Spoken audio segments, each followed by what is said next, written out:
Public நேயர்கள் அனைவருக்கும் வணக்கம். இன்னைக்கு மிகுந்த எதிர்பார்ப்போடு வந்திருக்கிற படம் வந்து டிசி.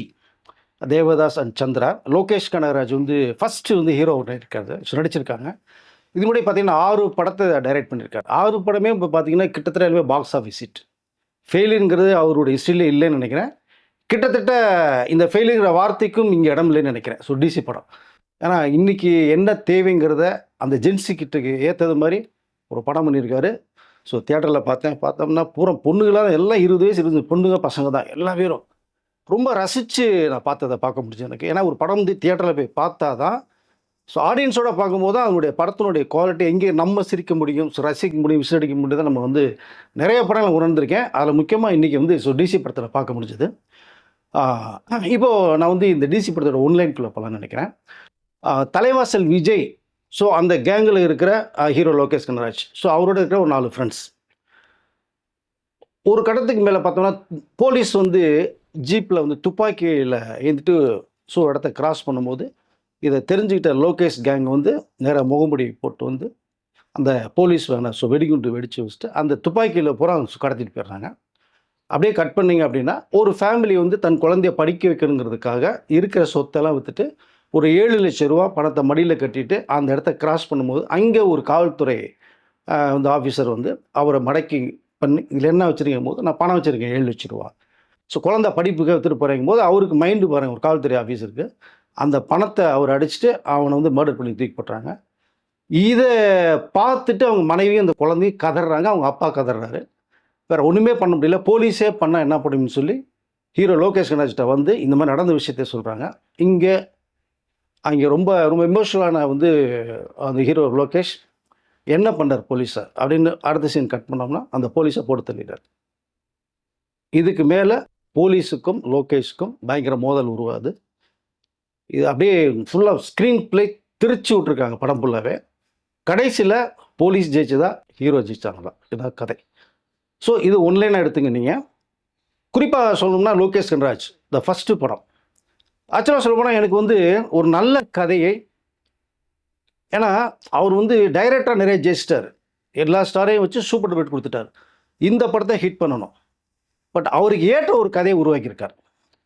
கண்டிப்பாக அருண் மாத்தேசனுடைய ஸ்கிரிப்ட் டைரக்ஷன் தான், பட் இதுக்குள்ளே லோகேஷோட இன்புட்டு நிறையா இருக்கிறதா நான் நினைக்கிறேன். ஏன்னா ஸ்கிரிப்ட் அந்த மாதிரி ஒரு ஃப்ரேம் கூட வந்து லோகேஷ் கனகராஜ் வரும்போதெல்லாம் பார்த்தோம்னா தியேட்டரில் வந்து கிளாப்ஸ் தான் பறக்குது உங்களுக்கு அதை. பட் இதுக்கு மேலே நீங்கள் வந்து அவருடைய பெர்ஃபார்மன்ஸ், இந்த ரியாக்ஷன் அப்படின்லாம் நீங்கள் எடுத்துனா பார்க்க தேவையில்லைன்னு நினைக்கிறேன். அதை படம் பூரா வர்றாரு, ஒவ்வொரு ஸ்லோ மோஷன்லையும் அந்த டேன் பண்ணுறது, திரும்புறது, வர்றது போலாம் தியேட்டரில் அலப்பறை தாங்க முடியல. யங்ஸ்டர்ஸ் ஒரே விசில் தான். குறிப்பாக அருண் மாத்தேஸ்வரன் அவர் 2 வாடாப்பட ஃப்ரெண்ட்ஸ்னு வச்சுங்களேன். பட் இருந்தாலும் லோகேஷ்காவே எழுதப்பட்ட ஒரு கதை, ஒரு வயலன்ஸ், ஒரு லவ் ஸ்டோரி. அந்த முடியெல்லாம் பார்த்தீங்கன்னா சுருள் முடியை வந்து மாற்றி அந்த தம்மு பிடிக்கிற ஒரு ஸ்டைலு, அவன் நடக்கிற ஒரு ஸ்டைலு, அப்படியே வர்ற ஒவ்வொரு ஃப்ரேமே லோகேஷ் கனகராஜுக்காக அருண் மாத்தேஸ்வரன் செதுக்கியிருக்கார் அப்படிங்கிறது தான் படம் பார்க்கும்போது நமக்கு தெரிய வருது. அது ஒரு புறம். அவங்க கூட நடித்த ஃப்ரெண்ட்ஸ் ஒரு 4 பேர் பண்ணிருக்கா பாருங்க. 4 பேருமே யாருங்க அவங்க அப்படின்னு கேட்குது. அவ்வளோ பிரமாதம் பண்ணியிருக்காங்க. அதுலேயும் இந்த காவல்துறை அதிகாரியாக ஒருத்தர் ஒரு படம் பூரா வர பாருங்க, தெறிக்க விட்டுருக்காருங்க. கிட்டத்தட்ட நம்ம பார்க்காத முகங்கள் நிறையா இருக்குது படத்தில். லோகேஷ் கனகராஜை தவிர்த்து மற்றவங்களாம் பார்த்தீங்கன்னா கிட்டத்தட்ட எல்லாமே வந்து இது புதுசு மாதிரி தெரியுது. பட் அது 2 ஹீரோயினை மட்டும் விட்டுருங்க. அவ்வளோ பேரும் படத்தில் ஒவ்வொரு கேரக்டரும் பேசப்படுது, ஒவ்வொருத்தருக்குமே கிளாப் சொல்லுது, ஒவ்வொரு சீன்லேயும் கிளாப் சொல்லுது. அது கடைசியில் லோகேஷ் கனகராஜை காப்பாற்ற போகிற சீனில் அந்த மொட்டத்தில் ஒருத்தர் வந்து பண்ணுவான் பாருங்க ஒரு சீன், தியேட்டர்லாம் அதிருதுங்க. அப்படி ஒவ்வொரு பார்த்து செலக்ட் பண்ணிருக்காங்கன்னு தோணுது. குறிப்பாக நம்ம எடுத்துட்டோம்னா அந்த லோகேஷ் கனகராஜ் வந்து ரொம்ப டிப்ரெஷனில் ஒரு ட்ராக் ஒரு மாதிரி போகும்போது பார்த்தா ஒரு கிளப்பில் வந்து தங்குறது மாதிரி வரும்போது அங்கே ஒரு ஹீரோயின் இன்ட்ரடியூஸ் பண்ணுறாங்க, நம்ம லப்பர் பந்து ஹீரோயின் சஞ்சனாவை. ஸோ அவ்வளோ அழகா. பட் அந்த கேரக்டர் வந்து உண்மையிலே தில்லுவேனா தம் அடிக்கிற சீன்லாம் அசால்ட்டாக பிடிப்பாங்க. தம் அடிப்பாங்களான்னு கேட்டுறாதீங்க, அவ்வளோ அசால்ட்டாக பிடிக்கிறாங்க. பட் அந்த ஒரு கேரக்டர்ஸ் ஒரு லவ் மாதிரி கொண்டு போகிறது மாதிரி கொண்டு போது அங்கேருந்து ரொம்ப எமோஷனல் பிளாஸ்ட் ஆகும். அது யார் பண்ணுது அப்படிங்கும்போது அந்த ஒரு கேரக்டர் ரோல் ஆகும். ஸோ வர சீனு பூரா அவங்க பிரமாதம் பண்ணியிருக்காங்க. செகண்ட் ஹீரோயினை வரக்கூடிய, நான் படத்தில் இவங்க தான் ஃபஸ்ட்டு ஹீரோயின் வச்சுங்களேன், வாமியா கபி. தமிழில் மாலை நேரத்து மயக்கம்னு ஒரு படம் பண்ணாங்க, அப்புறம் ஹிந்தி இது நிறையா பண்ணியிருக்காங்க. பட் உண்மையிலே இந்த கேரக்டர் பண்ணுறதுக்கு பழைய இதெல்லாம் ஸ்ரீபிரியா பார்த்தீங்கன்னா வாழ்வை மாதத்தில் ஒரு கேரக்டர் பண்ணியிருப்பாங்க. ஸோ அவ்வளோ ஒரு ஒரு அதாவது இந்த கேரக்டர் படம் பார்க்கும்போது இவங்க மேலே வந்து ஐயோ இப்படி பண்ணியிருக்காங்களே அப்படின்னு தான் சொல்ல தோணும். ஆனால் அதுக்கப்புறம் செகண்ட் ஹாஃபில் கொண்டு போக அந்த கேரக்டர் கொண்டு போகிறாங்க பாருங்கள் டைரக்டர், பிரமாதம் பண்ணியிருக்காங்க. படத்தில் வர்றதுல சீன் தெறிக்க விட்டுருக்காங்க.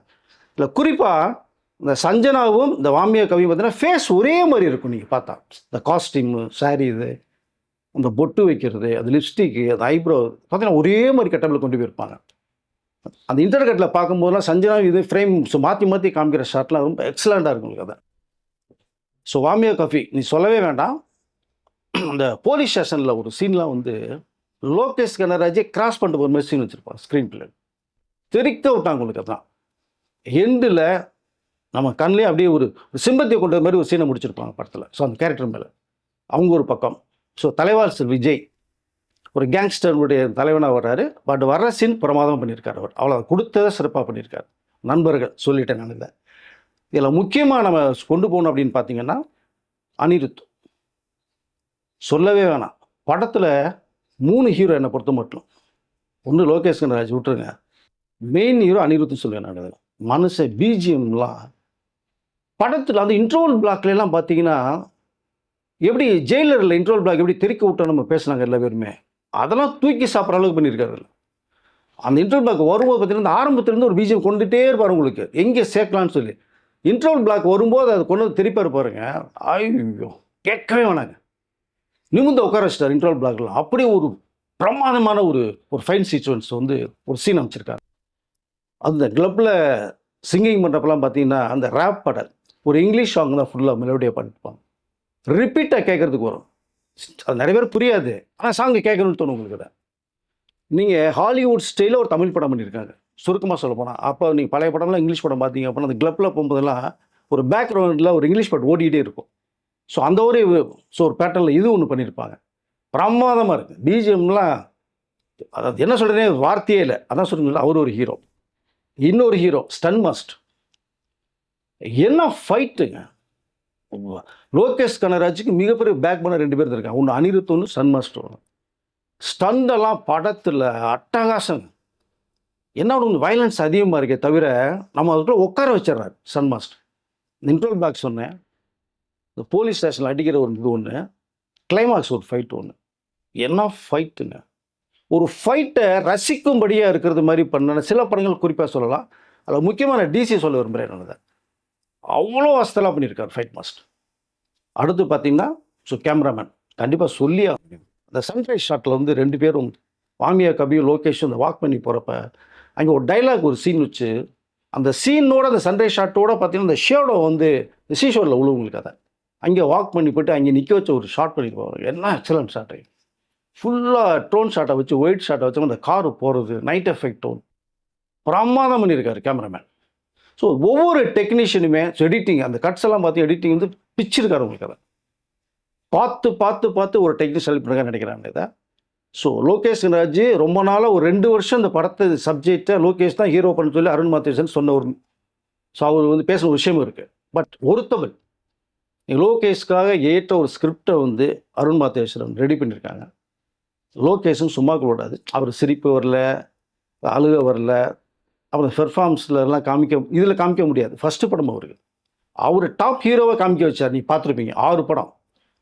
So Rajini sir, Vijay sir, Kamal சார்லேருந்து கார்த்திக்லேருந்து எல்லாத்தையும் பிச்சு வரையிருப்பார் உங்களுக்கு அதை. ஆனால் ஒரு ஆக்டிங்னு வரும்போது பார்த்தோம்னா கேமரா பின்னாடி நின்று எது வேணாலும் பண்ணலாம். கேமரா முன்னாடி வரும்போது தான் தெரிய வரும். பட் அது கொஞ்சம் மைனஸாக இருக்குது. அதை தவிர்த்து பார்த்தோம்னா வர்ற ஃப்ரேம்லாம் மனுஷன் பிச்சு வரையிருக்கார் உங்களுக்கு அதை. ஏன்னா இந்த டைலாக் நமக்கு இந்த அவர் படத்தில் அர்ஜுன் தாஸ் அந்த வாய்ஸ் உண்டு அதாவது இந்த பேஸ் வாய்ஸ்னு சொல்லுவோம் நமக்கு. அது பிரமாதமாக இருக்கும். அர்ஜுன் தாஸுக்கும் இந்த வாய்ஸ் சம்மந்தமே இருக்காது. ஆனால் இந்த படத்தில் அவர் பண்ணல, அவர் பண்ண படங்கள். பட் அதே மாதிரி ஒரு வாய்ஸ் லோகேஷ் அருமையான ஒரு வாய்ஸாக இருக்குது. ஆனால் என்னென்னா அந்த டைலாக் டெலிவரி பண்ணும்போது பார்த்தோம்னா ஒரு மாதிரி பேசுனா சரியாக சிலதெல்லாம் புரியல நமக்கு அதை.